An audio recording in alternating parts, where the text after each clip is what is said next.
Good morning team. तर आजचा आपला थॉट, ज्ञान मागताना हट्ट नाही, नम्रता हवी. कारण मागण्याची पद्धत बदलती की मिळणारा प्रतिसादही बदलतो. तर याच्यातून एक सिंपलचं उदाहरण आहे.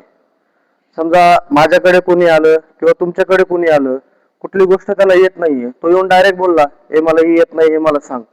तो त्याला प्रॉपर गाईडन्स देऊ शकत नाहीये ना. तसंच एक एक्झाम्पल एक आहे, दुसरं एक की एक भिकारी असतो आणि जो की तो भिकारी आहे ना, भीक मागतो.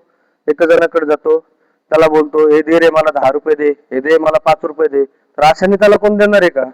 तो जर का तो बोलला, साहेब मला 5 रुपये द्या, साहेब मला 10 रुपये द्या, मला गरज आहे.